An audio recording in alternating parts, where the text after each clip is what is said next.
আসসালামু আলাইকুম রহমতুল্লাহ। সুপ্রিয় সপ্তম শ্রেণীর শিক্ষার্থীবৃন্দ, আজকে তোমাদের সপ্তবর্ণ বই 2025 কবিতা শ্রাবণে পৃষ্ঠা 74 সৃজনশীল প্রশ্নের নমনত্ব সম্পর্কে আলোচনা করব। চলো শুরু করা যাক।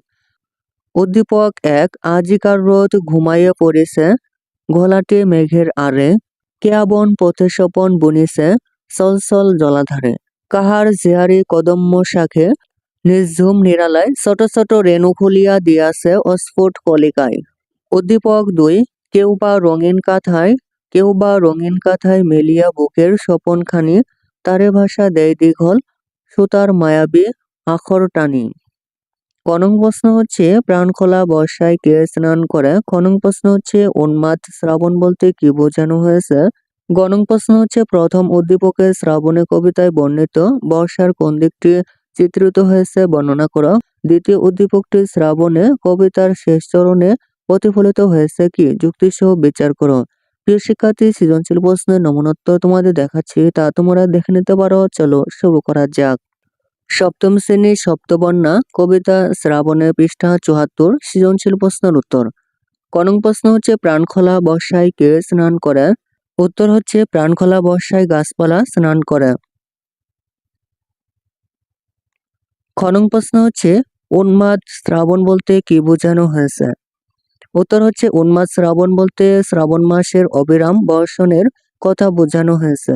শ্রাবণ মাসে অবিরাম বৃষ্টি হয়, রাত দিন সবসময় টুপটাপ করে বৃষ্টি পড়তে থাকে। এক মুহূর্তের জন্য বিরাম নেই, প্রকৃতির বুকে যেন শ্রাবণ ঝরঝর জল ঝরানোর উৎসবে মেতে ওঠে।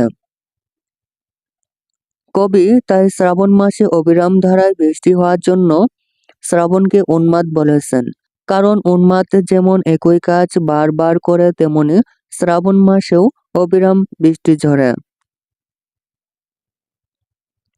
গণং প্রশ্ন হচ্ছে প্রথম উদ্দীপকে শ্রাবণে কবিতায় বর্ণিত বর্ষার কোন দিকটি চিত্রিত হয়েছে বর্ণনা করো। উত্তর হচ্ছে প্রথম উদ্দীপকে শ্রাবণে কবিতায় বর্ণিত বৃষ্টিস্নাত প্রকৃতির দিকটি চিত্রিত হয়েছে। রূপসী বাংলার 6টি ঋতু। বাংলার বুকে গ্রীষ্মের রুক্ষতার শেষে বর্ষা আসে। বর্ষার আগমনে ফল ফলে ভরে ওঠে প্রকৃতি। বৃষ্টিধারায় স্নান করে প্রকৃতি হয়ে ওঠে সজীব সুন্দর। প্রকৃতিতে ফিরে আসে প্রাণ স্পন্দন। শ্রাবণে কবিতায় বৃষ্টিস্নাত প্রকৃতির অসাধারণ রূপ ফুটে উঠেছে। এখানে প্রকৃতি অবিরাম বর্ষায় স্নান করে সজীব ও প্রাণবন্ত হয়ে ওঠে। গ্রীষ্মকালের রোদের চিহ্ন ধুয়ে মুছে যায় প্রকৃতি থেকে। প্রাণখোলা বর্ষায় গাছপালা স্নান করে। শ্রাবণে কবিতার প্রাকৃতিক এ চিত্রটি প্রথম উদ্দীপকেও চিত্রিত হয়েছে। উদ্দীপকে বলা হয়েছে মেঘের আড়ালে রোদ ঘুমিয়ে পড়েছে, চারিদিকে ছলছল জল কেয়া মনে স্বপ্ন সৃষ্টি করে, কদম ফুল ফোটে। বৃষ্টির ধারায় কদম ফুল তার রেণুগুলো মেলে ধরে। বৃষ্টির দিনে প্রকৃতি যে রূপ ধারণ করে, উদ্দীপক ও কবিতায় তারই চিত্র ফুটে উঠেছে। তাই আমরা বলতে পারি যে প্রথম উদ্দীপকে শ্রাবণে কবিতায় বর্ণিত বৃষ্টিস্নাত প্রকৃতির দিকটি চিত্রিত হয়েছে।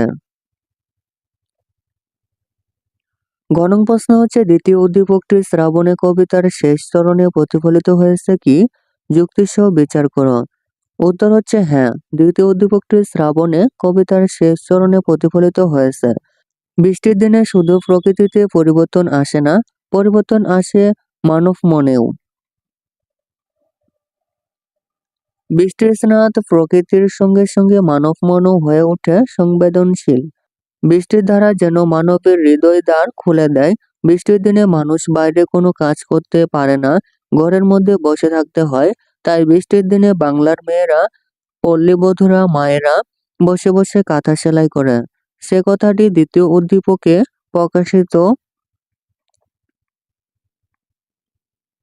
প্রকাশিত হয়েছে।